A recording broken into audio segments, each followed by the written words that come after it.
So this talk is about overview of tensor network in machine learning, which is a research topic of my team in recent years. And my name is Qibin Zhao. We are working in Recon AIP. So as we know, now the machine learning is quite successful in past decades. So there are three key factors.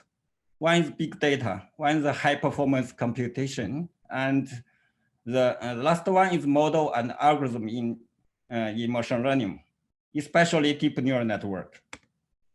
And the tensor network is a very basic mathematical tool, and it was widely studied and applied in quantum physics.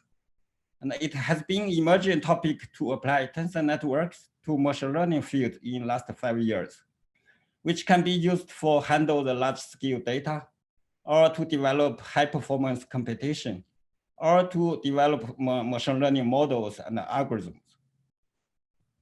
So today we will present several topics about the three perspectives. One is tensor method for data representation. We will introduce tensor method from the basic tensor method to the introduction of tensor network concept. And the second, we will show how to use tensor network in deep learning modeling. And in the last, we will show present some frontier and future directions. Okay, let's start first topic. So as we know now, the multi-way structured data is almost everywhere. In computer vision, the convolutional neural network, our input and the kernels and the feature map are all multi-way data. And in computer vision or in the data from brain science or remote sensing data, or even knowledge graph data. So all these data have multi-domains, and that means we have multi-way structures. And the tensor algebra is good to capture the multi-way structures, so which is suitable to analyze such data. And one problem in machine learning is missing value problem. There are many applications like recommender system, given the user's purchase history, and the machine learning models can predict your future purchase. And for knowledge graph, we have known some limited knowledge, like connection between objects, and we try to use machine learning to predict some new knowledge, that new relations between the objects. The drug repositioning means we identify some new therapy method by using existing drug, which is a new strategy for drug discovery. Also in computer vision, like our image is corrupted or some parts are missing, which is the image imprinting and denoising. So all these problems can be formulated as a tensor missing data problem. So we have few observations, and our goal is to predict the missing values to complete the tensor. And now the most popular approach to solve this problem is using low rank approximation. So why low rank? Low rank is a very natural assumptions, like your data have specific patterns, meaningful patterns. That means the data can be explained by some latent factors. And we want to have the latent factors number to be minimal. This is low rank approximation. But actually, practically, we need to solve the problem by using some convex optimization to convert minimization of rank to be some nuclear norm, which will convert the problem to convex optimization. So let's look at this optimization problem. This is the fitting error. This is regularizer, which impose low rank constraints. And another approach is to based on decomposition method. So we assume our true data can be represented by a tensor decomposition model or tensor network model. Then we try to minimize the fitting error and to learn the latent factors. Or you can combine these two type of approach, and some other variants methods can even use some additional information from other data, or impose some additional constraints like smoothness, sparsity, depend on your task at hand. Okay, but however, our data may not always global low rank. So in computer vision, we usually use some small patches and group all the patches and then apply low rank approximation to solve the denoising problem. So all these algorithm can be cast into a framework, which is we try to find the low rank approximation under linear transformation. And given the error is smaller. So this linear transformation that means our original domain may not be low rank, but transform to another domain, it could be low rank. Like you transform to frequency domain, it could be low rank. So we can research on this framework and study the theory or develop a new algorithm. Another idea is recently proposed is we have original data which is two order or low order. And we first step is Tensor Is. That means we increase the order of data to high order. And then we use the tensor network approximation to finally recover the true data. And to solve this problem, we formulate as an optimization problem. We assume that true data can be represented by a tensor network like tensor ring. And we minimize the fitting error, and given this impose the low rank assumption on the core tensors instead of low rank on the true data. So finally, we found this tensorization plus tensor network can further improve the performance. But why it can improve the performance? Because the data is still the same. We just change the shape of data, we can get better performance. So before explaining the reason, I would like to first introduce tensor network graph notation. So this notation, we use the node to represent the data. If just a scalar data is a node. And if we have a vector, we just put a one leg, and the number here shows the dimension of this mode. And for matrix, we have two legs, and the index ij means the dimension of each mode. Of course, we can denote by using this way to denote very high order tensor. Then I will introduce why the tensorization can help us. So this is a very popular tensorization in image. We assume our image can be first divided as 4 areas. And we use an index to index which patches. And then we put this index on the last mode. And second, we further take out every slices, and we use the same procedure to divide as more smaller patches. And we use another index to give an index of the position of patches. And finally, we vectorize the smallest patch as a vector. So finally, we get this tensor 3 order tensor. So original is the one image, and finally we get 3 order tensor. And in this 3 order tensor, the last mode corresponding the global information, which means the biggest patch, the index, and the second mode corresponding to the index within each patches. And the first one indicates the smallest position of each element.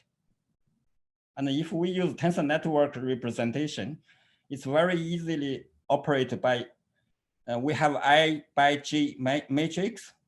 So we assume I is factorized as I1, I2, I3. Then we tensorize it as 6th order tensor. And next we combine the I1, G1, the 2 index as 1, and I2, G2 as 2nd, I3, G3 as 3rd. So this means we have 3 modes, and each mode are from the fine grade information to coarse grade information. And or we can explain this is global patches and this is local patches. So by using this tensorization, we are able to capture the correlations between the patches within the image, and even the patches are far away in the spatial. So that's why it's better than using original low rank approximation, which can only capture correlation between rows and column. So second, why the tensor network could help us? What's the tensor network? In physics, it's used to model the quantum many-body system. In applied mathematics, we assume we have an n-order tensor. We can represent n-order tensor as n smaller tensors. And our research follows this line is we consider tensor network is an order generalization of matrix for 2-order or tensorization for 3-order to more generalized case. And the many basic operation can be used by this graph notation. And this is standard multiplication of 2 matrices. Using this graph notation, we simply connect the 2 common legs. The connection in this graph means contraction in tensor network. That means we make summation of index G. And one special case is if we put 2 vectors together, that means we make out product of these 2 vectors. And this graph as a whole, there are only 2 open legs. So that means output is a matrix. The size is I by J. Then for the tensor 3-order tensor X, we make contraction with 3 vectors. As a whole, this graph has no any open legs. That means our result is just a scalar. So this graph are easily to denote some complicated corporations. And in tensor network, the most popular model is tensor chain decomposition, which is proposed in 2011. Let me explain if you are not familiar with tensor network. Given an n-order tensor X, we represent this tensor as n small core tensors G1 to Gn. And they make sequential contraction between them. To understand the meaning of tensor chain, we take one example of one element X, and each X element has n indices.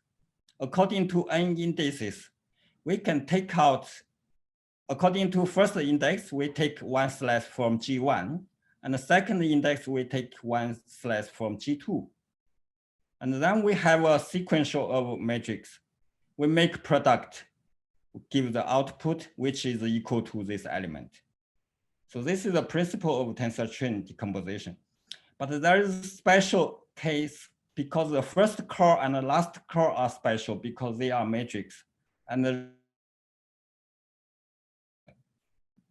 a more generalization of tensor chain is the tensor ring model. Now all core tensors are 3-order tensor. And similarly, each element is equal to, we take slices according to the indices, and we make product.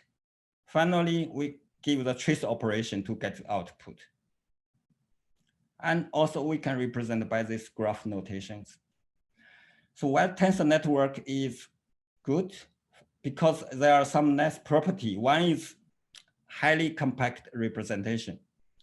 Because our original data is I to power n, but using tensor ring, we just need parameters like this, which is linear to n. This is the main advantage. And here the connection between cores indicates the rank of a tensor ring. If any of the rank is equal to 1, the tensor ring becomes tensor chain. And the second nice property is computation. Let's assume our data A and B, both of them represented as a tensor ring format.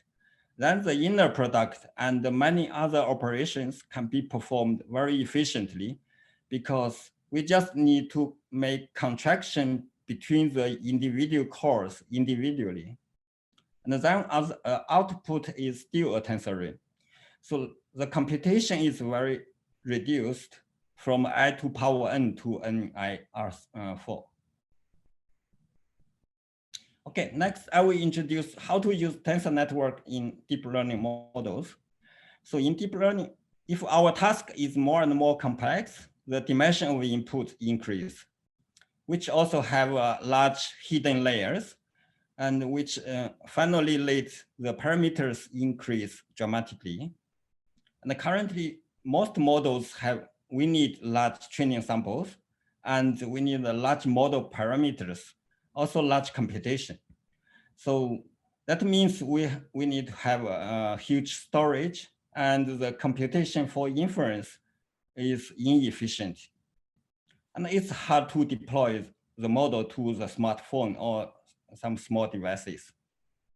So one task in machine learning is to make model compression. The idea is we try to compress our weight parameters and without affect the performance. And at the same time, we also want to improve our computation efficiency. Sorry. So the compression can be done during training or after training. There are several popular ways, like weight pruning. We just find some unimportant weight and remove them.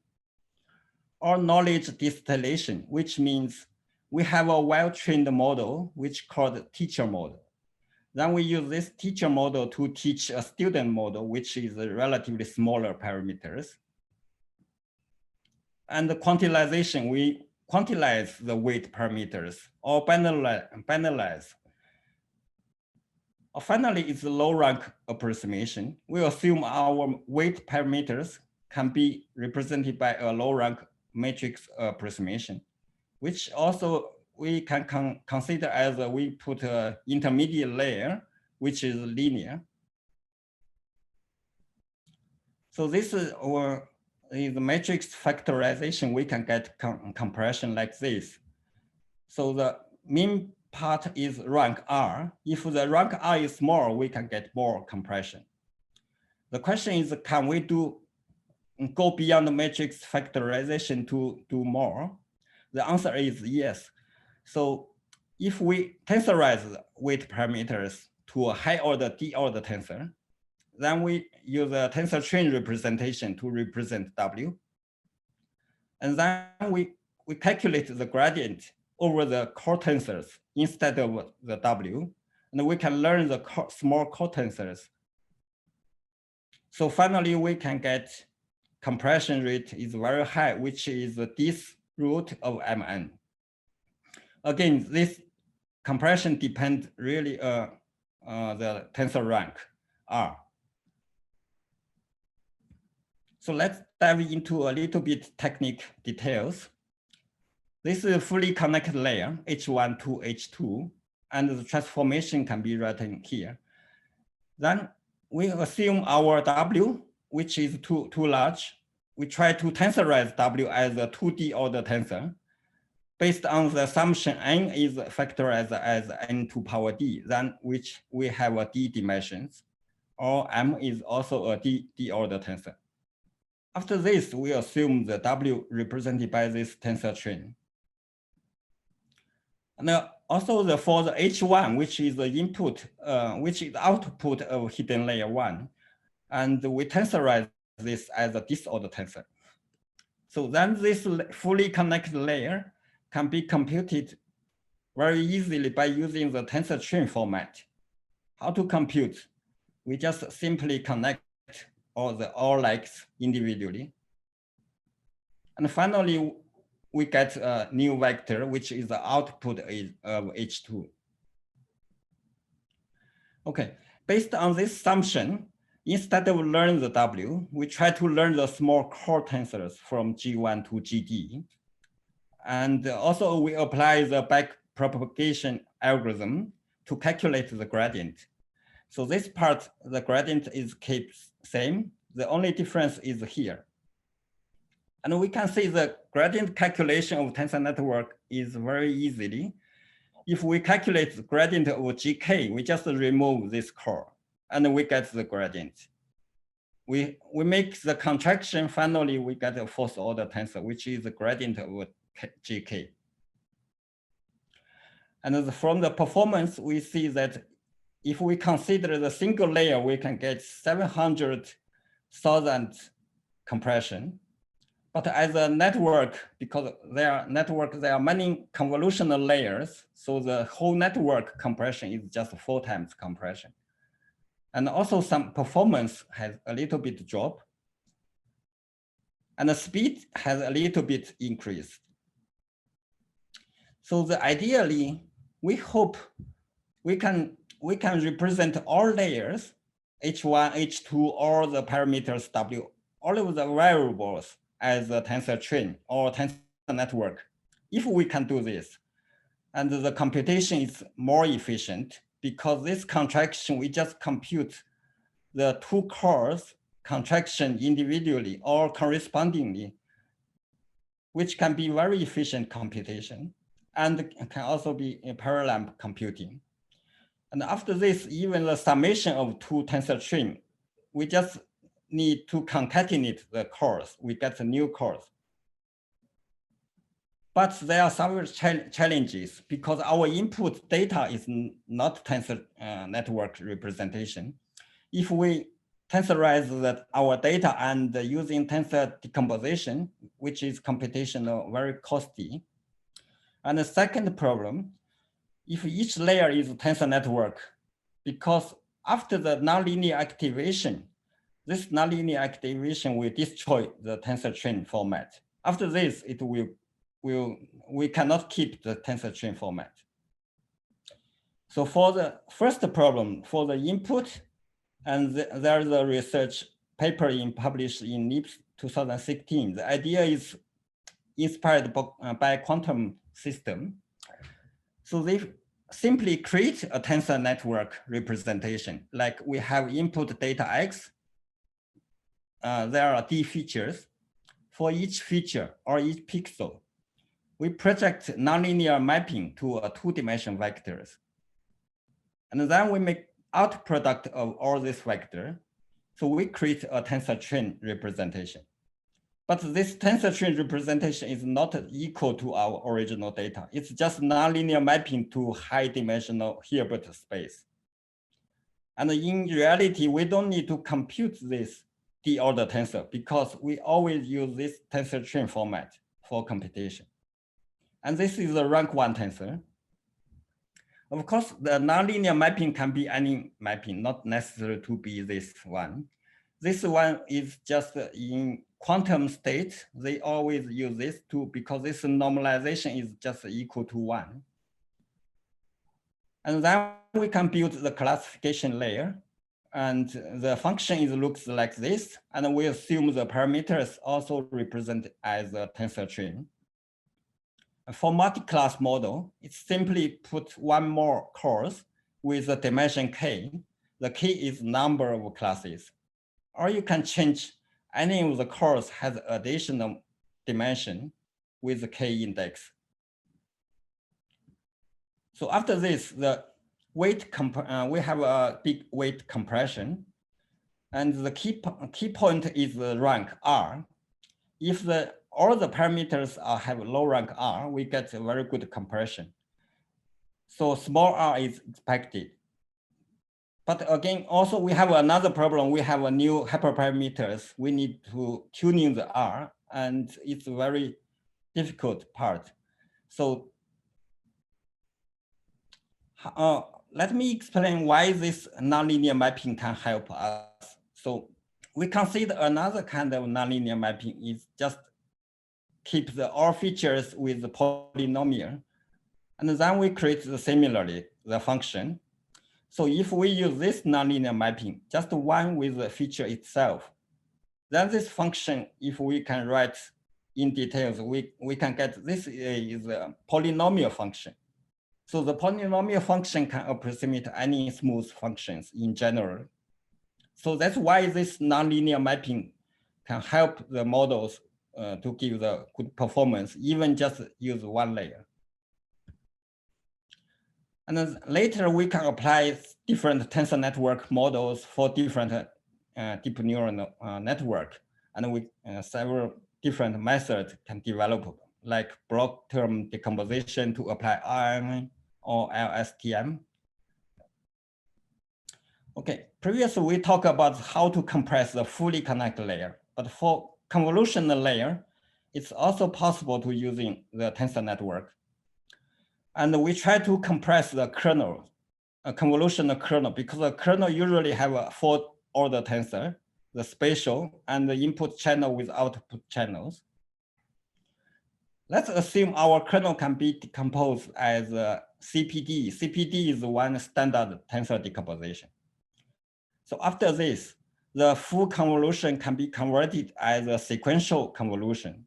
And each convolution is 1-by-1 pointwise convolution. So finally, we can get speed out. And accuracy usually will drop a little bit. Not only speed up, but also the parameters will be reduced much. So of course, CPD works, and also other tensor models can work as well. And this is a Tucker decomposition for kernel compression. I will skip. And some researchers found that in deep neural network, many building blocks and many methods like depth-wise separable or bottleneck, they are just corresponding to using different tensor decomposition of kernels. So that means we can use tensor network to interpret many algorithms or building blocks in convolutional neural network. And the question is, can we explore more different tensor networks and to develop new algorithms? And also another question is why the kernels should be low rank. And we have done some experiments, like we assume our kernel is low rank decomposition, and we put random shuffling. After this, the W is full rank. And we see the result is still very good with the high performance. And especially when the compression rate is high. That means if we assume W is rank 1, usually it's not good. So this experiment shows us the kernel maybe not necessary to be global low rank, but we are sure that there are some information redundant. The internal or hidden structure is still low rank. Also from theoretical research, we found after well-trained models, if we see the rank and the kernel usually is not low rank. But if we reparameters the kernel as a CPD at the beginning, and we learn this latent V from scratch, we found the generalization error also be reduced. And this is some theoretical result. We show that higher performance, high compression, we will get smaller generalization error bound. And this paper, not we show, this is some researchers published in AI Star. So another topic using tensor is for multimodal learning. The idea is we have different type of data, and we want to make decision based on different type of models, or VQA, combine the image and the language to make decision. So the key technique is how to learn the joint representation of two type of data. So for image data, image data, we use convolutional neural network. For natural language, we use natural language model. But at this point, we need to learn a joint representation. This is the key point. And some standard ways to concatenate the features, or we make pointwise multiplication or summation. And recently, the tensor shows that very good at for this fusion, because if we make out product of 3 type of hidden features, we get this tensor, which is a tensor fusion. Because this fusion have 3 kind of information. One is linear, which means we have original features, and bilinear means we consider interaction between any 2 type of data. And trilinear is in the middle course. The interaction between 3 type of data can be considered. So this is the idea of tensor fusion. But there are some the back effect, which means our dimension and the complexity will increase much. So another idea is to consider higher order fusion. That means we concatenate our two types of data. We have a vector f, and then we calculate the out product of f with itself. If we use such kind of fusion, we can capture more information like intra-model interaction and more higher order features. So one example is if we have f and the first value is just f1 to power 3. So that means we consider all polynomial interaction between the features.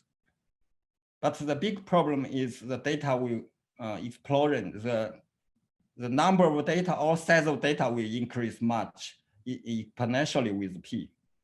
So to solve this problem, the next layer transformation W, we must use tensor network for compression. And we have shown that if we represent W as a tensor ring, and this layer transformation can be computed efficiently by using the core tensors individually. So that means we don't need to compute this explicitly. We just use this format, and for computation, we compute by using tensor network operations. So that means the tensor network representation is crucial. And then later we extend this idea to consider the dynamic time information, or we can use this PTP as like a convolutional filters to find the local information, and we can design the hierarchical layers to learn the multimodal learning. Okay, so another problem is we can use tensor network to analyze deep neural network, because in deep neural network, there are many theoretical problems is still not clear. So some researchers first make connection between tensor network and the deep neural network. Then expressive power is possible to analyze by using the rank of tensor network. So here shows some papers which show that shallow convolutional neural network is equivalent to CP decomposition, and the deep neural CNN equivalent to hierarchical Tucker. And the main result or contribution is to show that deep CNN are exponentially more expressive than their shallow counterpart. And if the deep neural network with polynomial size is equivalent to using shallow network with exponential size. Also, some researchers show that TT network is equivalent to the RNN, and they show that the TT is more expressive than CP. And that means if you use shallow neural network, you need exponentially large size to mimic RNN. So this is some theoretical result. And for tensor network, there are already many software like Google Tensor Network, which developed in last year, and also some other software you can use. So finally, I will present some future directions. Okay, due to the time, I will present quickly.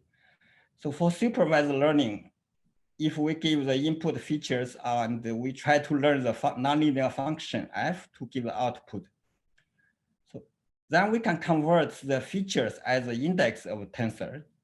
So that means one training point is just one observed entries. And we can convert supervised learning to tensor completion problem. To predict the missing values, it means we make inference for the unknown test data. Because even the rank is low, even the rank is equal to 1, the function is still very high nonlinear, because you can see this is the highly nonlinear. No any linear function can formulate this. But there are many challenges for this idea. One is the features are usually continuous, how to discrete it to be the index. And second is this space are too huge. Is that sample complexity of tensor network is really comparable with DNA or not? Or the number of parameters we learn. Because for this actually is non-parameter models because we don't have a specific form for function, but still we need to learn some factors.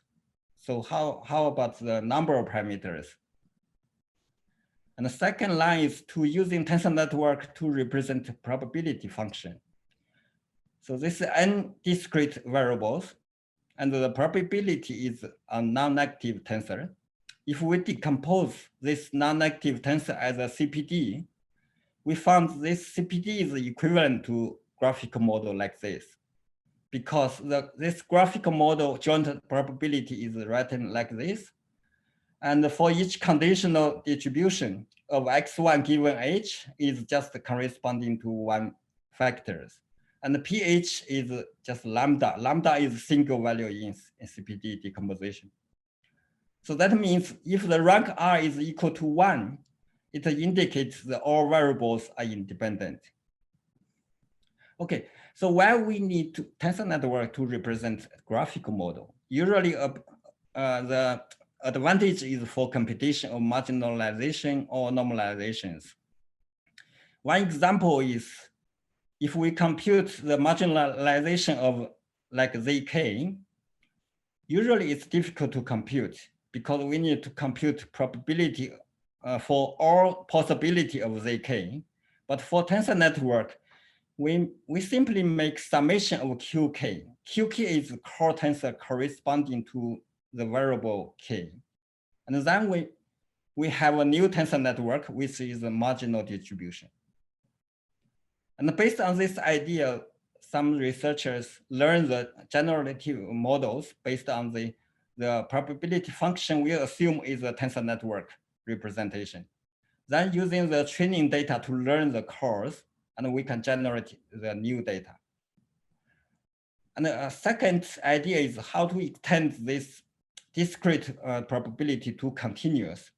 And one straightforward idea is we assume continuous variables is mixture Gaussian, but the mixture coefficients is discrete.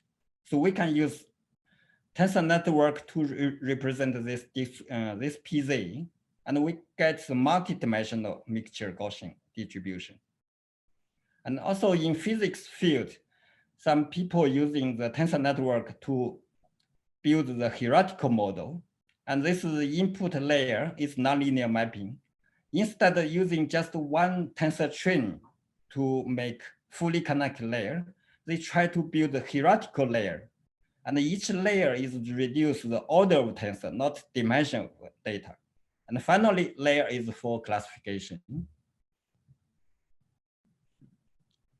And another idea is to extend the tensor network to 2 dimensions. And this 2-dimensional tensor network compared to tensor train is 1 dimension, this 2 dimension. Or we can combine the hierarchical layer with 2-dimensional tensor network to build the machine learning models. So there are many different tensor network models. So which one is optimal? This is a new problem. And in today's seminar, we have one speaker will talk about this problem, how to solve this.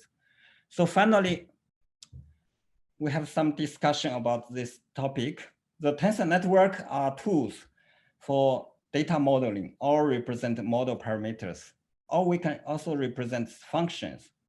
And the theory shows that tensor network have expressive power. It's similar to the deep neural network. But in practical, the performance of tensor network for machine learning task is not comparable with or not compete with deep neural network. So our question is if tensor network will be developed as a general powerful machine learning models or not. Or we can consider if there is some advantage of tensor network from other perspective, like if the tensor network model will be more robust or will be more interpretable. So there are many open problems. And recently the quantum physics people, more and more of them are joined machine learning field. So this is a very interdisciplinary field. So quantum computing or quantum machine learning and many possibilities for the future. So I hope more and more researchers join this field. So finally, I will thank my colleague. Some of them are my team members, some are my collaborators.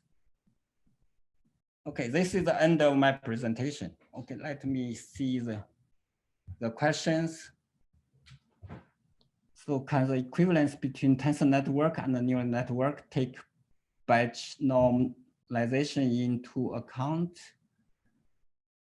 Currently, the tensor network equivalence to deep neural network is based on the theoretical research study. They try to, from conceptually, create the connection between this model and investigate the expressive power. So that means we don't use tensor network exactly for classification or something. But batch normalization, I think it's possible to apply. But currently, I didn't see any paper talk about this problem. So this is the answer to question to Gang. And the second question, as I know, there is still no study by taking Bn into the context of tensor theory. Bn, what's Bn? Yeah, here is my reply to Gang from my understand. Yeah. Okay, a batch normalization. Okay. Yes, yes, yes. Okay, I see. Oh, thank you. And the next question, how to efficiently estimate tensor rank for Tucker compression? Yeah, actually there is some algorithm which can solve this problem, but due to the time limit, I didn't show these slides. So this is one algorithm in DMRG, which also proposed in physics field to learn the rank. Okay, I will briefly introduce.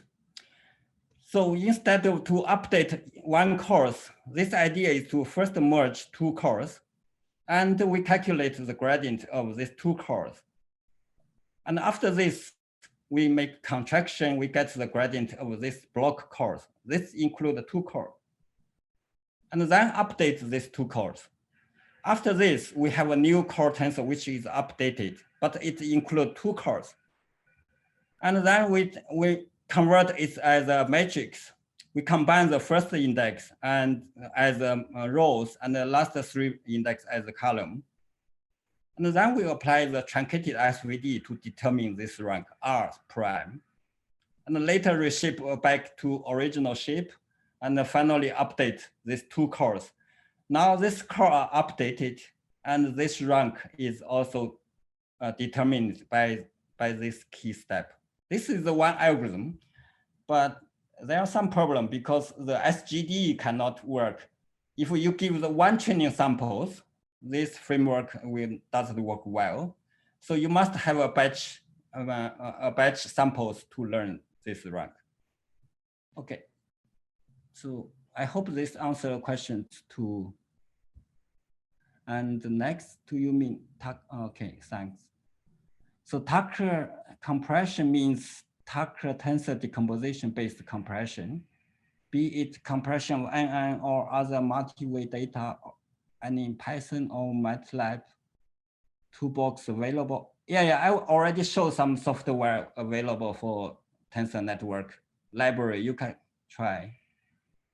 And last question is it easier to define and study property like invariance equivalence based on tensor network? Define like equivalence based. I'm sorry, I don't fully understand these questions. Okay, next question, does tensorization has explainable property other than image data?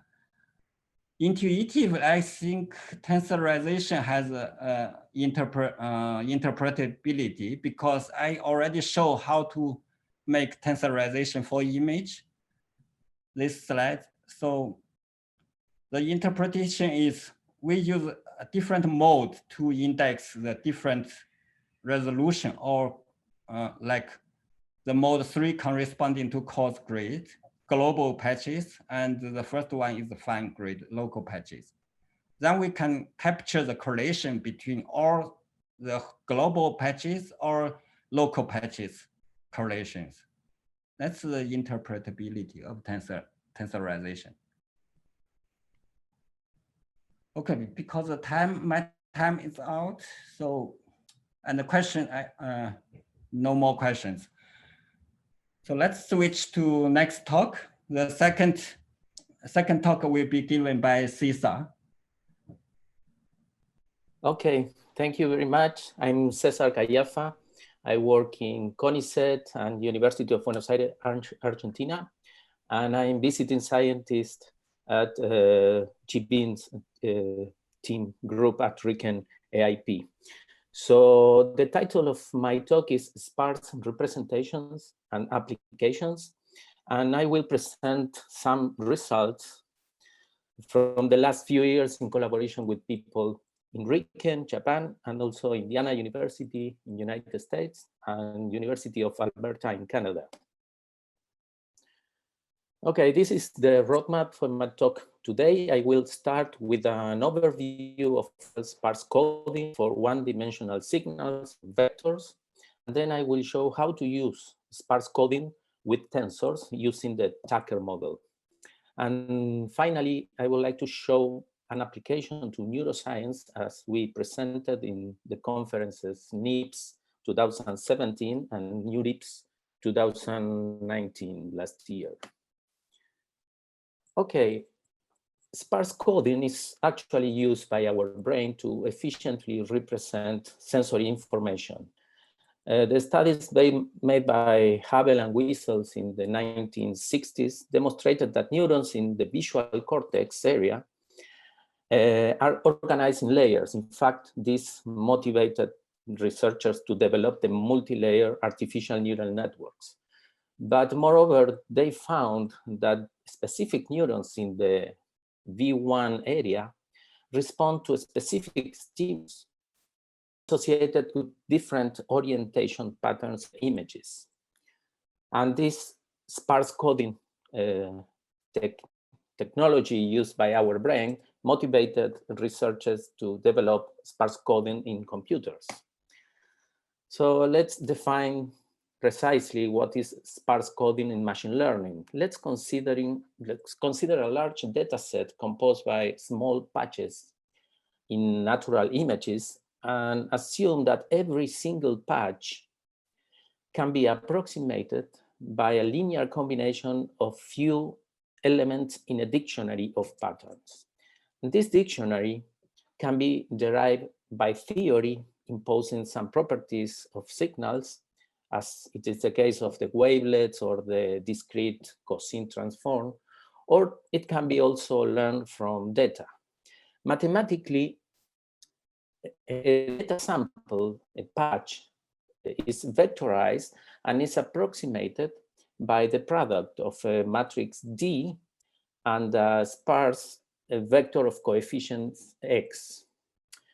And the applications of sparse coding are very diverse. It includes compression itself, image inpainting, denoising, supervised classification, compress sensing, and many, many others.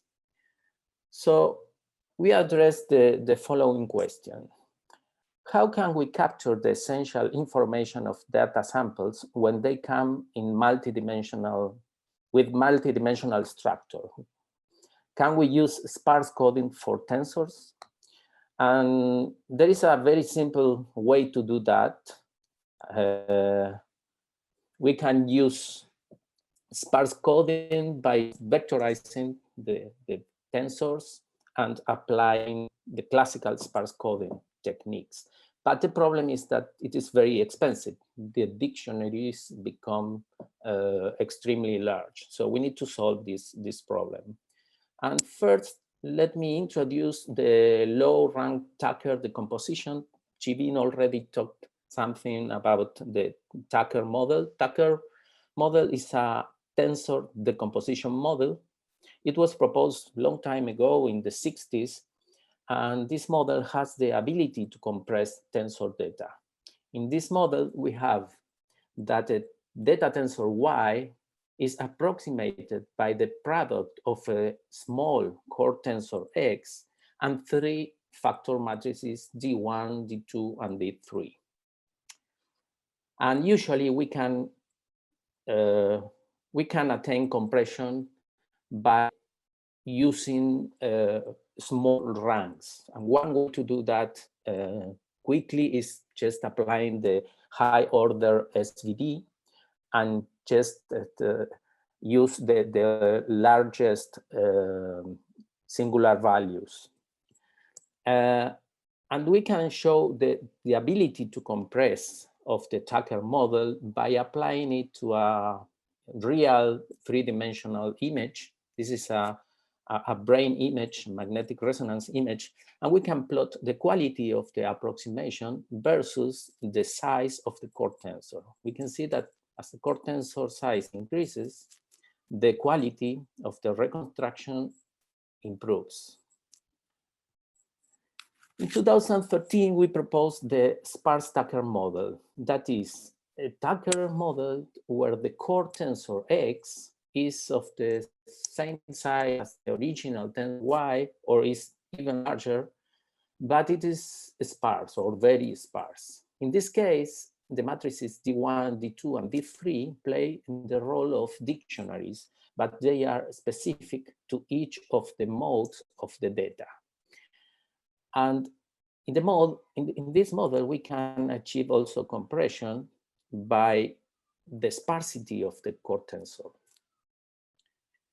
And it is interesting now to show a comparison with the low rank tensor model. Here we show the result of the previous slide.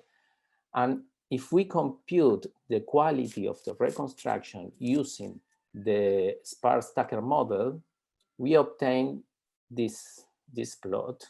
And we can see that for a fixed compression rate, the quality of the reconstruction using the Sparstacker model is much better. And this is reasonable because for images, we know that low rank approximations are smooth version of the images, and better approximations can be obtained using, for example, sparse combinations of wavelet functions.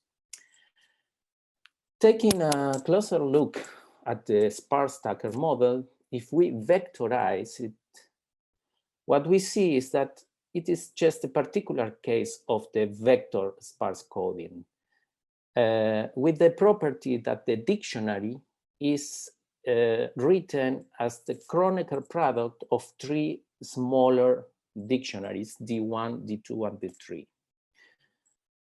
So to use this Sparstacker model, we need to solve some problems first. And the first problem is how to compute the core tensor, the sparse core tensor, given a data sample and given some dictionaries. And this is called the sparse coding problem. We can take advantage of the Chronicle structure of the dictionary and reduce the computational cost of very well-known sparse coding algorithms such as orthogonal matching pursuit or basis pursuit. And we can do also more. We can assume that the non-zero coefficients are located within some subtensor and develop very efficient methods to recover those non-zero coefficients. And we call this block sparsity property. And here I would like to show some simple experiment with synthetic data. We generated a synthetic tensor Y by using a block sparse core tensor. And we compare the time, the compute time of the standard vectorized OMP, and compare against the Chronicle OMP and the block sparsity OMP. We can see that also using the block sparsity property, the OMP can recover the non-zero coefficients better than without using that property. So block sparsity is very important. And the second problem is how to choose an optimal dictionary. And we developed a Chronicle dictionary learning algorithm. And the idea is to have two steps. In the first step, we fix the dictionary and compute the coefficients using any sparse coding algorithm. And in the second step, we fix the coefficients and we update the dictionaries in each dimension sequentially. So we take one, then D2, etc. Here I only an example for a two-dimensional problem, but it can be extended. And I would like to show some experimental result. This is a two-dimensional tensor, an image. We took small patches, 8 by 8 pixels, and we learned a dictionary, a Chronicle dictionary from this data set, and this is the dictionary that we obtained. And what is very interesting is if we compare this dictionary with the classical discrete cosine transform, we can see that they are very similar. So it makes sense. Okay, now I will move to a second part of my talk. I would like to show how to use a Sparstacker model in neuroscience for a specific problem. The problem is how to identify and validate the why of the brain. So first I will give you a quick introduction and make some definitions. Our brain is made of gray matter and white matter. The gray matter is located on the surface of the brain and contains the processing units. And the white matter is located in the inner part of the brain and represents a very complex wiring system. It consists of neuronal axons that are covered by myelin sheaths, and these axons are bundled together and form fascicles. Groups of fascicles that connect different areas of the brain are called white matter tract. And here I show some example of two very important white matter tracts. So acquiring information about the white matter structure is possible by measuring the diffusion of water molecules in the magnetic field using different gradient directions. Then a tractography algorithm is employed to infer the fascicle structures. And this is done by fitting a mathematical model of diffusion in each voxel and connecting voxels that in the directions where there is maximum diffusion of water molecules. The final result of this kind of tracking algorithms, it's a map of brain connections that we call the connectome. However, there are some issues with this technique, tractography techniques. For example, if we use different combinations of tracking algorithms, or if we use different models or parameter values, we obtain very different results. Also, it is known that standard tractography algorithms provide false positive fascicles, and we need the intervention of an expert to interpret the results. So here I would like to show you an example of the application of two different tracking algorithms to the same dataset. And we can see that the results are very, very different. We use the deterministic algorithm at the top and the probabilistic algorithm at the bottom. So we need to solve this problem. In our NIPS 2017, we propose a model to predict diffusion signal given a map of connections in the brain. So imagine that we have some fascicles passing through a voxel. We can break them down into nodes with specific spatial orientations. Thus, the total diffusion signal in a voxel is obtained as a linear combination of the diffusion signals associated to the vector orientation of nodes in that voxel. This is shown in this figure. So the interesting thing is that we can extend this model to the whole brain using the Sparstacker decomposition model. And we call this the Encode Model. And it is composed by a very sparse core tensor phi, where all the information about the connect is encoded in this core tensor. And we have a dictionary of diffusion signals associated to the different spatial orientations of nodes. And we also have a vector of weights, non-negative weights in the vector W. In 2014, Pestilli and colleagues in Stanford proposed the linear fascicle evaluation algorithm as a method to validate connectome. This method assigns weights to the fascicles according to the empirical evidence. And they use a very large linear model involving a huge matrix. With our Encode model based on the Sparstacker decomposition, we can apply this method in a very efficient way. I will show you some results.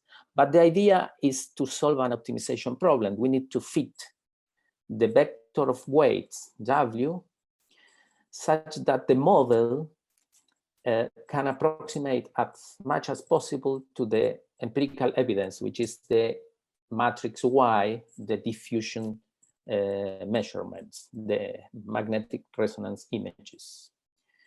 So let me show you first some nice interpretation of the Encode model.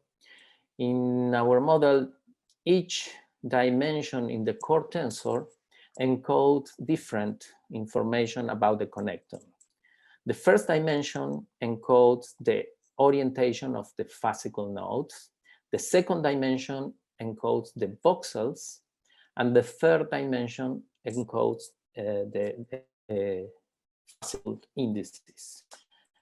So, for example, if we want to represent a white matter tract, we just need to locate the collection of frontal slices that correspond to those tracks. And in a similar way, collection of voxels on the surface can be represented by subtensors, collection of lateral slices.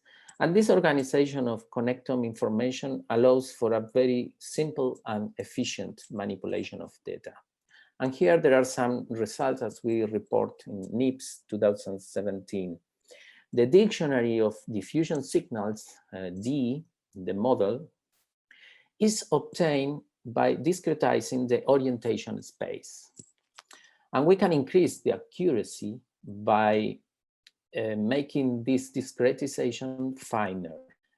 And this discretization is controlled by a parameter L. So here we show the model error as a function of the parameter L. So choosing L equal to 360, we obtain a very good approximation, very low error, about 0.1%. And we also compare the size of the model, so the capacity to compress the model. We compare Encode against the original linear model proposed by Pestilli and collaborators. And here we can see the comparison. The conclusion is that Encode is suitable for big data analysis because we can use very large and very high resolution connectomes, have millions of fascicles. Okay, so now let me move to the last part. We have seen today that current tractography methods have some issues, and we need new methods for obtaining connectomes. One way to approach this issue is to apply the LAF method in order to identify fascicle weights and, for example, to eliminate false positive fascicles. But we could do it better. We can try to replace traditional rule-based tractography methods and try to use a fully unsupervised data-driven machine learning approach. And this is the idea that we presented at NeurIPS 2019. This work was led by a PhD student in Canada, Farzaneh Amin Mansour. And the idea is very simple. The idea is to fit the Encode model for a given diffusion data. So if we are able to learn the phi core tensor, then we can infer what is the connector. So the idea is to avoid classical tractography algorithms and learn from data the connector. So there are some challenges to solve. The first one is that we need to impose biological plausible properties to the core tensor, basically because real fascicles are smooth and the orientation of consecutive nodes should be similar and they should describe continuous trajectories. And we solve this issue by using group regularizers to impose this continuity and smoothness. And the good news is that the objective function is convex and we have a unique solution. We have a theorem in that paper. And the second challenge is the size, is try to solve the size of the core tensor, which is huge, it's very large. And to do that, we reduce the set of possible orientations per voxel by applying a screening algorithm and keep only the dictionary elements that are compatible with the diffusion signal in each voxel. So we tested our greedy algorithm to do this screening, and we compare with the classical OMP with orthogonal constraint algorithm. Here, finally, I would like to show you very quickly some results. Here we show the retraction errors by using our greedy algorithm for screening and comparing with OMP. And on the right, we compare visually the results that we obtain with our algorithm and we compare with the ground truth. These experiments were made on synthetic data. We generated the diffusion data using the model. And here there are also results with 2 tracks. So to conclude the conclusions, sparse coding is a powerful model for natural data. For multidimensional datasets, we can use sparse coding using the Sparstacker model. Encode is a direct model for diffusion MRI and use the Sparstacker decomposition. Encode provides a very computational efficient tool for connectome validation and big data connectome analysis. And finally, a fully unsupervised tractography method built upon the Encode model. Here there are some the papers and some code resources of this talk. You can contact me if you need more information or if you want to discuss something. And finally, I would like to thank all the collaborators and also thank you for the attention. Hello, Cesar. Could you answer some questions in the chat window? Oh, yeah, yes, sorry. I thought I lost the connection. Okay, let me see. So I think there is only one question. If the method can be applied to other fields except brain data. Well, in the first part of my talk, I explained how to generalize the sparse coding model to tensor data. So we can apply the Sparstacker model to any classical problem where you have data with tensor structure. For example, we also applied this model to do tensor completion or also to make compressed sensing application. So in general, the Sparstacker model can be applied to any tensor data problem. And in the last part of the talk, I just use a very particular form of the Sparstacker model for the brain data. I'm sure there are also other applications, but so far we applied to image data in general, signal processing problems, and in particular to brain data. So I hope it answered the question. Yes, I think there is no more questions, Jibin. Okay, thank you very much, Cesar. No, you're welcome. Let me stop sharing. Switch to next talk. Next talk will be given by Chao Li. Hi, my name is Chao Li from the Tensor Learning team. And in this talk, I'd like to discuss with you a new topic on tensor network decomposition. That is, how to learn the tensor network structure. The study on tensor network decomposition is partially motivated by the problems in machine learning.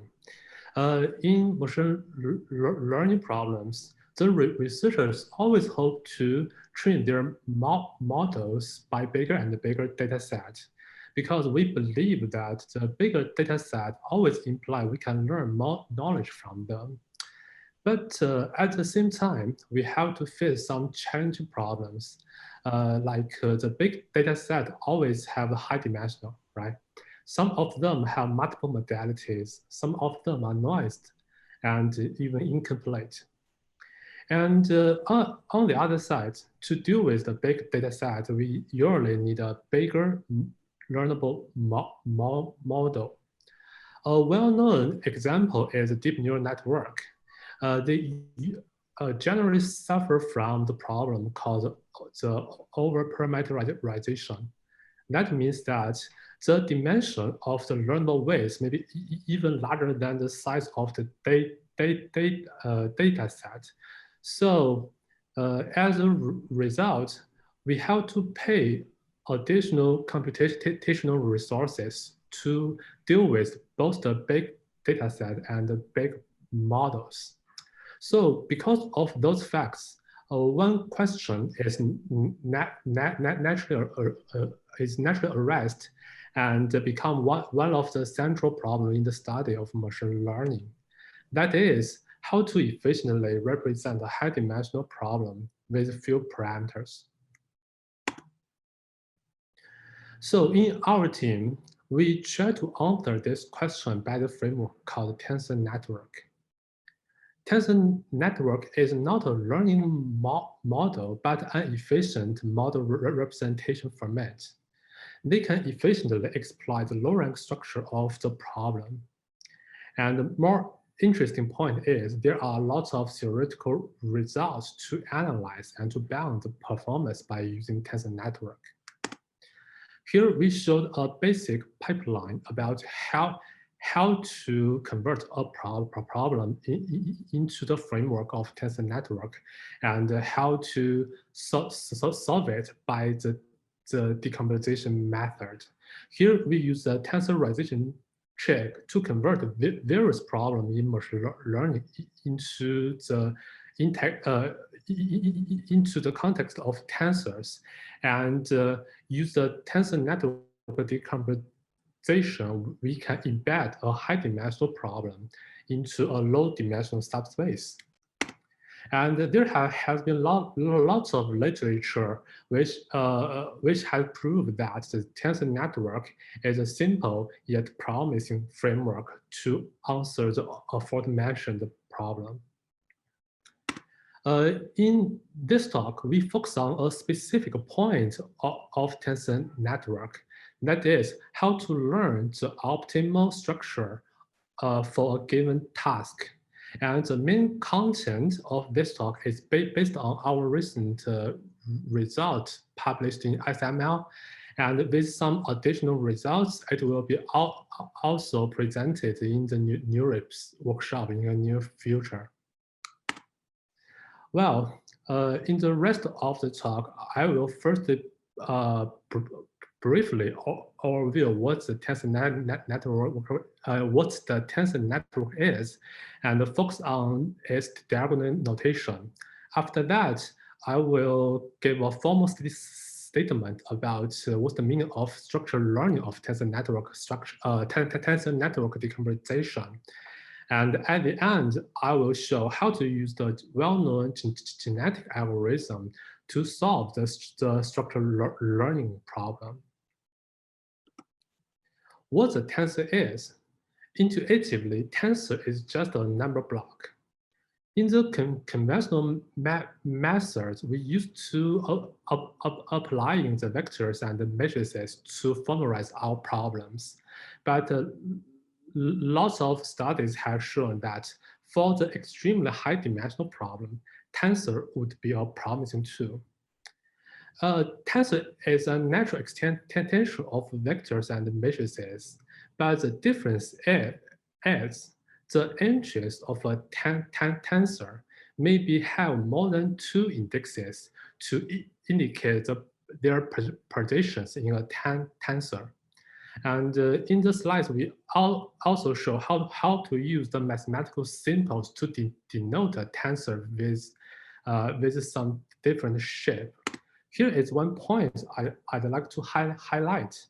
That is, if a tensor have too many indexes, for example, here the tensor A and B have P different indexes, their mathematical symbols would become not so clear. Sometimes they are redundant. So the researchers in the tensor community developed a diagram notation to represent a tensor with arbitrary shape. Here we use a node with some legs to represent the tensors. For example, here we use a node without any free leg to represent a scalar, and similarly, we use a node with one free leg labeling by the variable I to represent a vector of the dimension I. And we use a node with 2 free legs labeling by I and J to denote a matrix of the size I by J. And here we can see, as long as we add the number of free legs, we can use this notation to clearly represent the tensors with arbitrary shapes. And more interestingly, if we connect the free legs of 2 tensors, we can use the diagram notation to easily denote the tensor contraction operations. Here, we show some simple examples. For example, we can use such a diagram notation to represent the inner product, linear transform, and matrix multiplication. And in some more complicated cases, we can use such a diagram notation to represent the tensor product or more complicated multiplication of the tensors with respect to some given indexes. And here we can see that for each shared leg, we give a label for them. For example, we give the label IJK. We call those labels as a tensor network rank. They have strong connection to the matrix rank in the linear algebra. So we can see by using the diagram notion of tensors and the tensor contraction operation, we will have a graph. That is a graph with respect to a collection of tensors. So we call this kind of graph as a tensor network. And there are 2 points I'd like to highlight. The one point is the instance of tensor network is actually the multivariate polynomial. So if we use such a polynomial with respect to the tensor network to approximate some problem, so it is a subproblem of polynomial approximation. and we call such a polynomial approximation problem as tensor network decomposition. Well, so far there have been lots of tensor network decomposition methods has been proposed, and the differences among those methods, they are based on the different topology structures. For example, they use the path graph or circle graph or tree graph to represent the different tensor network decomposition methods. So if we want to use those methods to some specific machine learning problem, we have to face one question. That is, given a task, which model is the best one? If we think of this question more deeply, there are two sub-questions. The first is how to select the best model in an affordable or even in an efficient manner. And the second question is, because of the flexibility of the diagram notation, is it possible to get some new models which can go beyond the well-developed tensor network decomposition methods? So in our work, we just try to solve those three questions. So as a first step, we first introduce a unified model formulation for the tensor network decomposition with arbitrary structure. Here we find that using the adjacency matrix, the tensor network structure can be fully described. In the slides, we show an example of that is a tensor ring decomposition of order 6. And we can see the adjacency matrix contains both the topological and algebraic information of this tensor network decomposition, because the non-zero elements of this matrix reflects the topology structure, and the specific values of the matrix correspond to the dimension and the rank of this tensor network decomposition. So by using this adjacency matrix, we introduce a very general model for tensor network decomposition with arbitrary structure as shown in equation 1. And the problem of structure learning of tensor network decomposition can be stated by that if we have a tensor set X, the structure learning of tensor network decomposition is to find the optimal adjacency matrix A, such that for each tensor of the set, the tensor network can, with respect to A, can be decomposed each tensor well.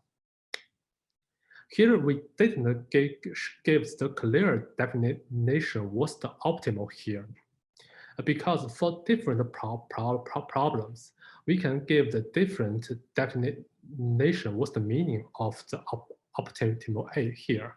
Because in our work, we want to use the least number of parameters to represent a high-dimensional problem. So here, in our work, the optimal means that we want to use this adjacency matrix to obtain the smallest model size. So to solve this problem, we can solve the optimization model as shown in equation 2. In the optimization model here, the proposition shows that the objective function of equation 2 corresponds to the model's compression ratio, and the constant term corresponds to the approximation error. And we can see because the entries of the adjacent matrix A correspond to the tensor network rank, they belong to the integers. So solving the optimization problems of the model 2 is a subproblem of integral programming problem, because it is known that the integral programming is generally NP complete. It implies that it is very difficult to find some efficient algorithm to get the global minimum in a polynomial time. That is one reason why we apply the genetic algorithm to solve this problem, rather than use the more popular gradient-based method, because the genetic algorithm can give us higher probability to obtain the global minimum by fully exploring the solution space. Here we just list some both the advantages and disadvantages of applying the genetic algorithm to this problem. For the advantages, the biggest advantage is that the genetic algorithm can have the probability to make us to find the global minimum.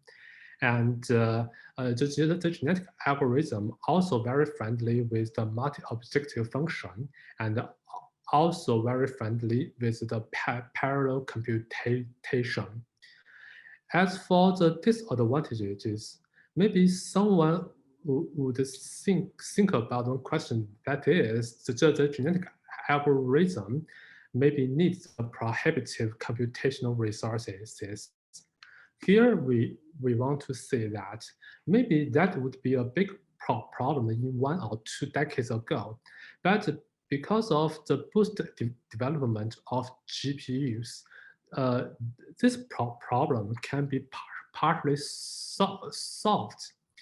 In our experiment, we applied our method based on the tensor network, TensorFlow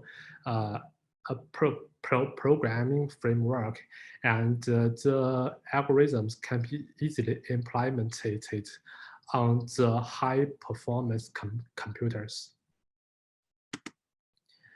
And as for the specific details of the algorithm, the key point is how to encode the tensor network structure into a fixed length strings.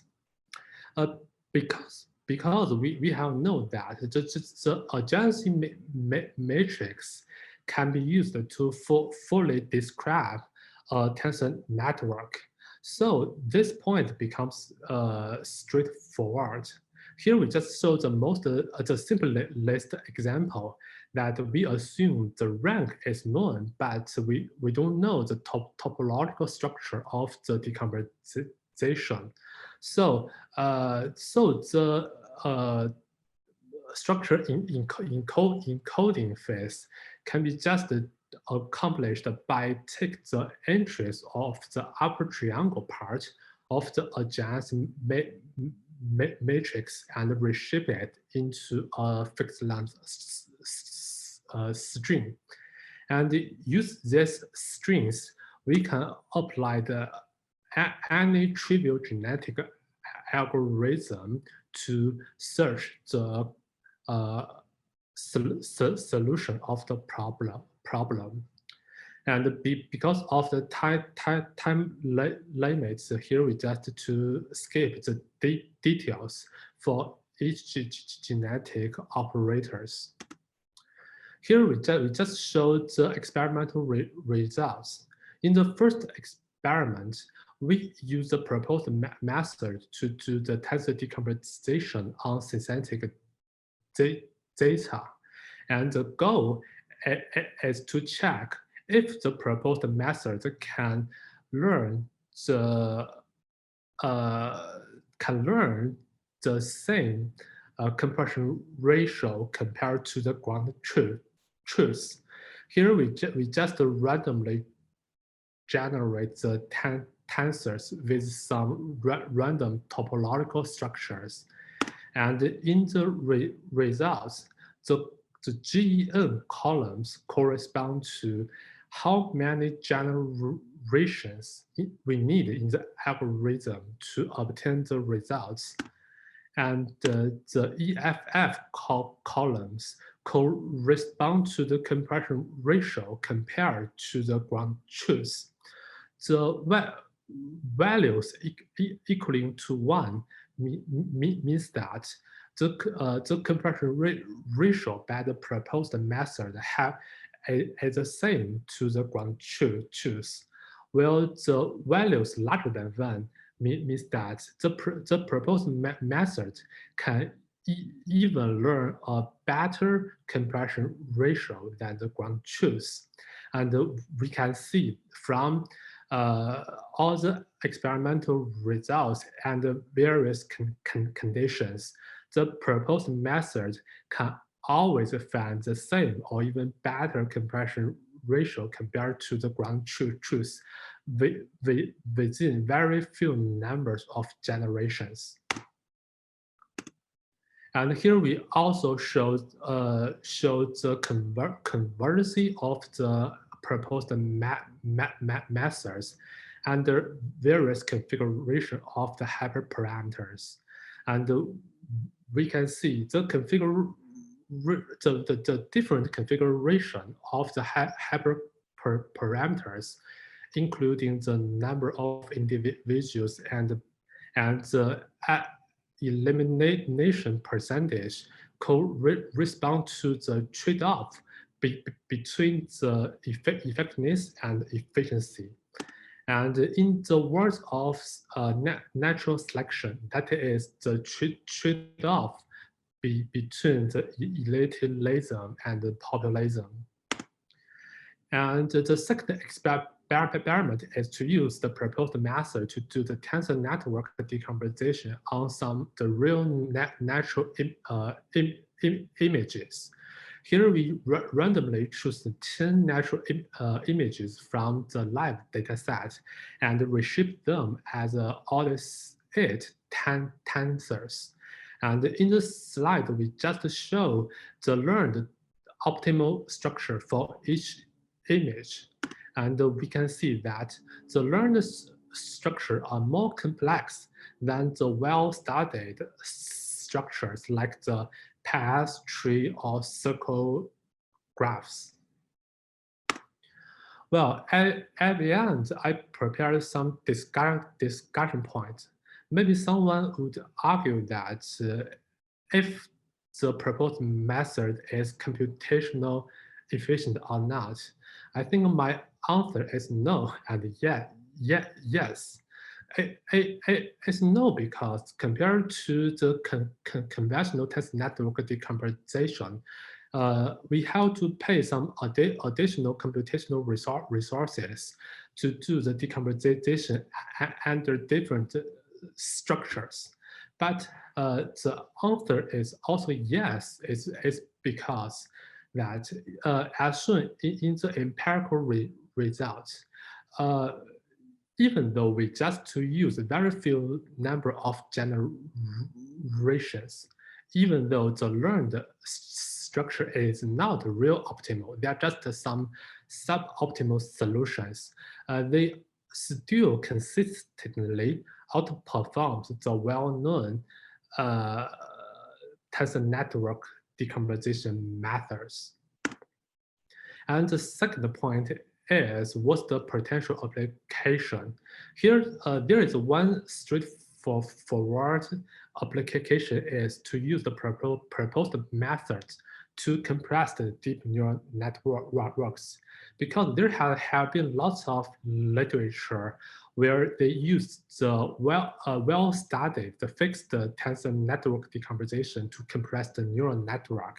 So our method can provide a new direction to make the method can learn the optimal topological structure to obtain the highest compression ratio for the deep neural network compression task. And as a concurrence, in this work, we introduce how to use the genetic algorithm to learn the optimal tensor network structure. And the more interesting point about our work is we shows from the experimental results that the learned topology for the real-world applications may be far away from the well-known tensor network models like the tree or ring. So maybe as for the future work, one interesting direction is to study not the fixed tensor network structure, but to study some tensor network decomposition with some random graphs, like the small world network. Well, that's all I want to share with you. Thank you. Okay, thank you. So there's no question. No question, right? Okay, because our time. Okay, one question come. Right. Okay. Let me see the question. Is the learn structure is unique, or does it differ widely on each rank of those?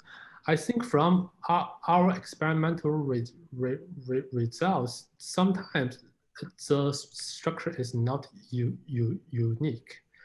If we know the ground truths do not have the circles there, maybe the data are just generated by the tree, maybe the structure has some unique solution. But I don't think it's unique if the topology includes some circles. Okay, is there any method to optimize topology than GA? Yes, besides GA, there I think another popular used method is some greedy-based ones. They may be just to assume a fully connected graph and to cut off some edges, and then after some iterations of the cutting off, they say they can learn the topological structure. Yeah. Is it possible to add the constraint to obtain space? Yes, sure. Here we can assume that because I think one of the advantage of genetic algorithm is just to give the method some arbitrary constraint. For example, we just assume to learn the rank and fix the topological structure.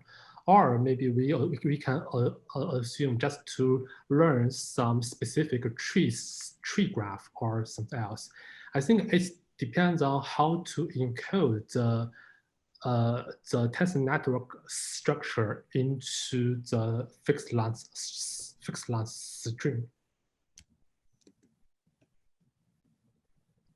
Yeah. Okay, thank you. Hey, well, So thank you. the last talk will be given by Tatsuya Yukoda. Yeah, I will stop the show. So I will talk about one application study of tensor matrix factorization method. So my name is Tatsuya Yokota, and I'm now in Nagoya Institute of Technology. So this is a short self-introduction.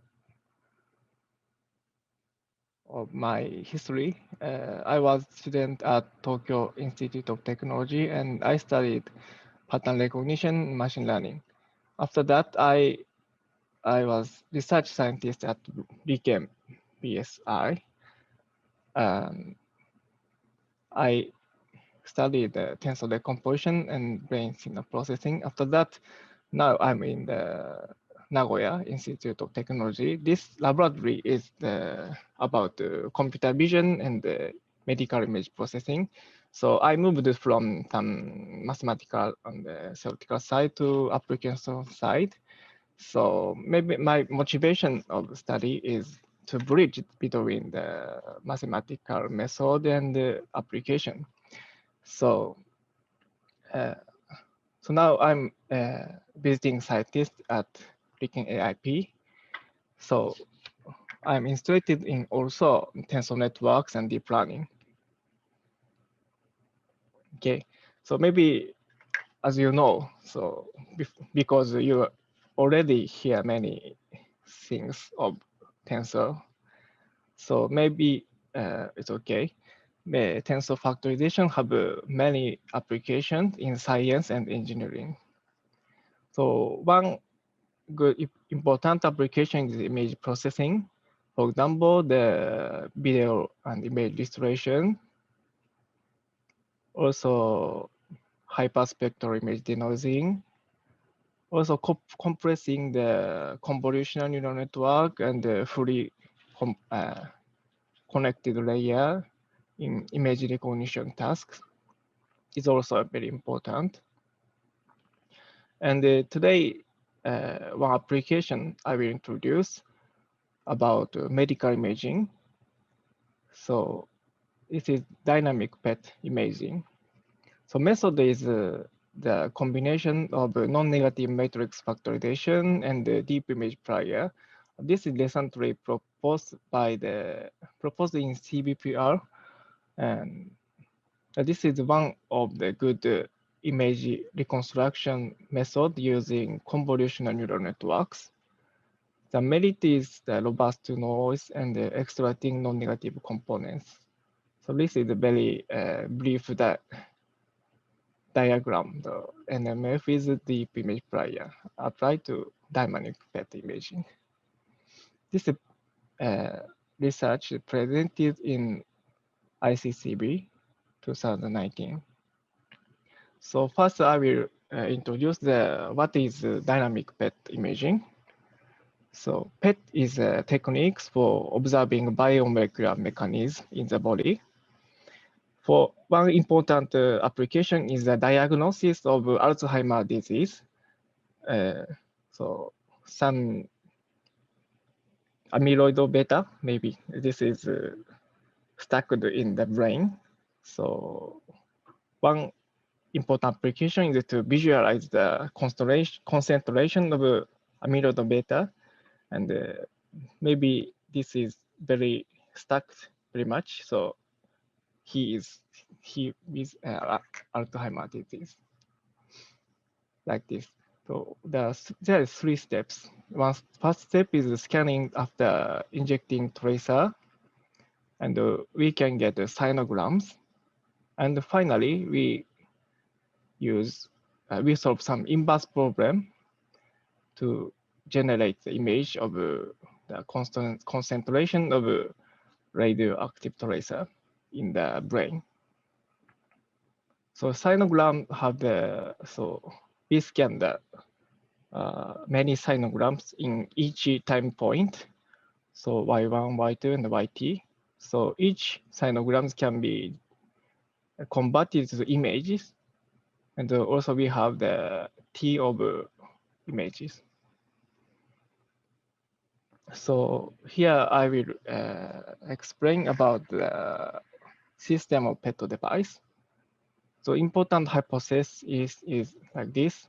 So there is a radioactive tracer, materials, and 2 gamma rays with same amount of energy go straight 180 degrees in opposite direction like this.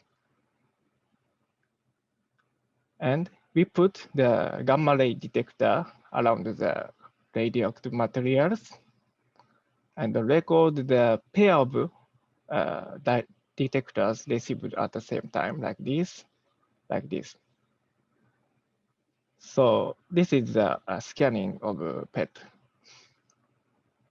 So very important perspective is the sum of gamma rays received by pair of detectors is proportional to the sum of the concentrations of radioactive materials existing on the straight line connecting these pairs. So this is mathematically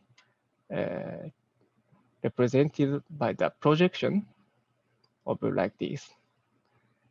So this is one mathematical formulation of scanning PET. So we have some true target images, and we consider projection of like these directions.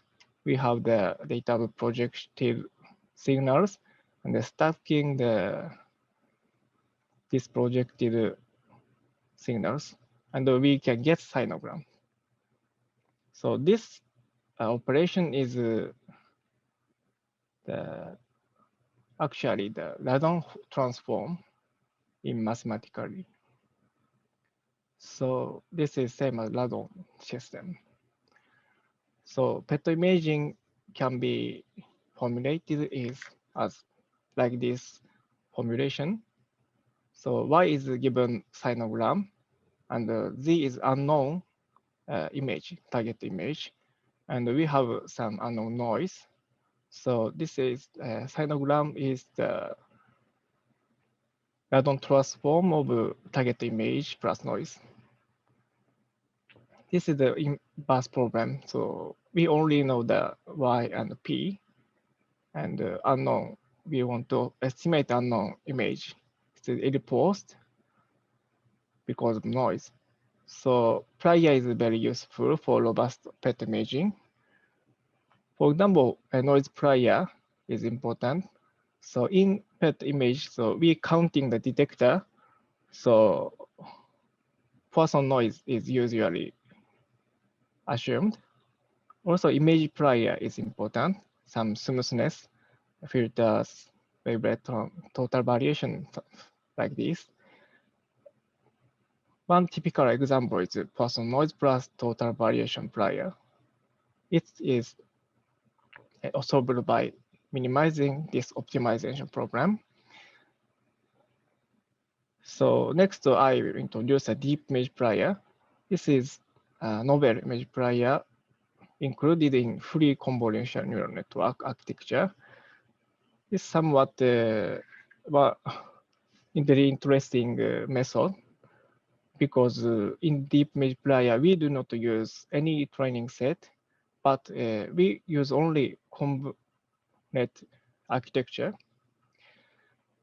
This is the optimization problem in the deep image Plier. It is already applied to static PET imaging. So we minimize KL divergence between no sinogram and like this. This phi is convolutional neural network, and U is noise input. This is fixed, and we have weight parameter. This is the convolutional kernels. So we minimize this objective function for optimizing theta. So this is one example to solve inverse problem by using deep image Plier. So we randomly initialize the weight parameter of convolutional neural network and updating weight by gradient descent to decrease the distance between reconstructed one and observed one. Stop the iteration at some appropriate point. So this is early stopping. So this is the history of iterations. So because convolutional neural network have very large flexibility, So it can easily fit that noise, but we can get some noiseless images in intermediate point. So the early stopping is important in this technology. So my motivation is applying the deep image Plier to dynamic PET. Static PET is this like this. So we convert Y to Z. This is also vector, can be represented by. And in dynamic PET problem, we have matrix, and we convert the matrix to matrix. So this is the difference between static PET and dynamic PET. And the dynamic PET have important property. So one question, the AIP is nice to be applied directly for dynamic PET, but this is answer is no, because dynamic PET has other interesting data structure. This is important idea of using the matrix modeling of a PET image. So we have some very few number of compartment, and these are connecting each other. But this compartment is distributed in some local structure, like these spatial structures. So each compartment have a different kinetic characteristics.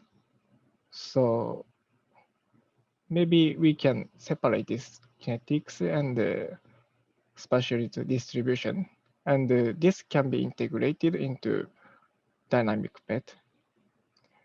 This is the important concept to use non-native matrix factorization in dynamic PET program. So we have spatial basis and temporal basis, and some outer product of spatial basis and temporal basis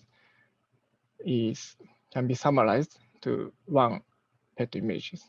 This is usual in matrix representation, non-negative matrix factorization.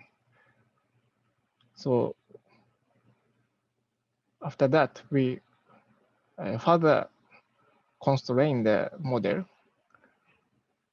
The spatial bases are exclusive each other. Also, each image is generated by deep image Plier, and the temporal basis should be smooth. So finally, we can get the optimization problem like this. This includes the all constraints about the dynamic PET. Low rank property, Poisson noise, the exclusiveness, smoothness, and each spatial basis is generated by deep image Plier. And we optimize this problem by alternating optimization. This is optimization behavior of dynamic PET imaging. So we have such noisy sinograms, and we iteratively update the spatial bases and the temporal bases. Then finally, we can get some noiseless dynamic PET. Then finally, it's overfit to noise, so SNR is dropped after some peak. So in this case, early stopping at 5,000 iteration was good. So this is the result of comparison using phantom data.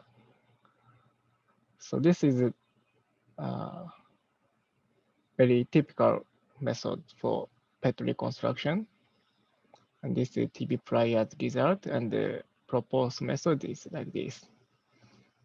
And if we have some noises, proposed method was better than other. this is a comparison using clinical data. Maybe we can see that filter back projection, EM algorithm plus filter have a very large noise. Total variation over smoothed the PET images.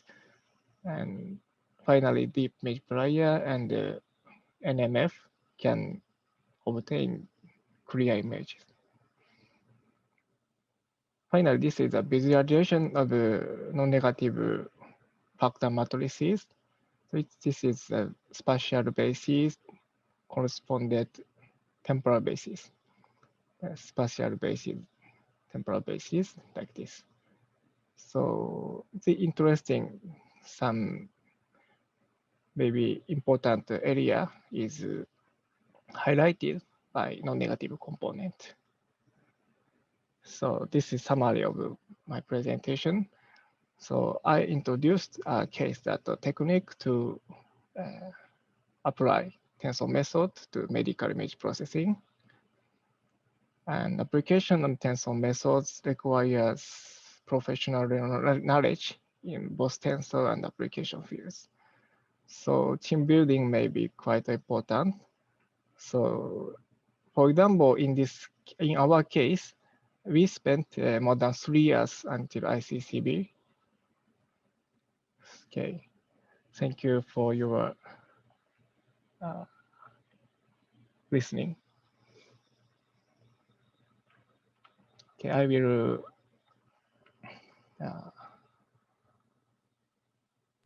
try to answer the question. Is it what is the main assumption DIP is general for any image? Thank you. This is very important question. So because the deep image Plier use only convolutional neural network structure, so actually this have many black box and but there are several interesting theoretical results in recent years. For example, some work of neural tangent kernels is applied to interpret the deep image Plier, and so almost the paper said that deep image Plier using non-local similarity of image patches, because convolutional neural network using convolution.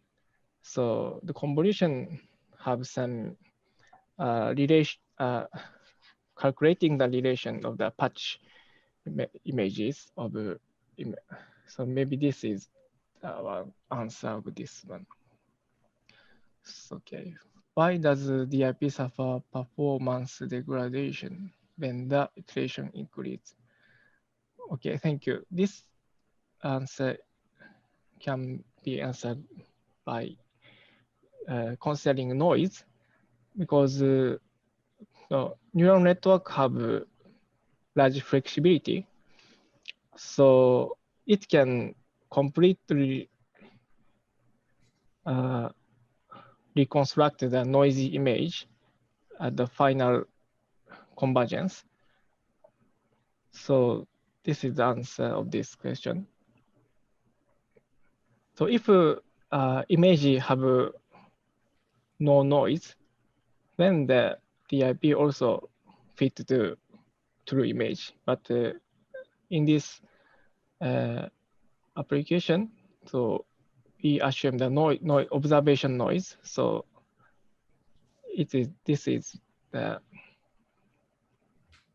reason to degradation. Okay, thank you. Okay, thank you, Yukata-san. Thank you very much. Okay.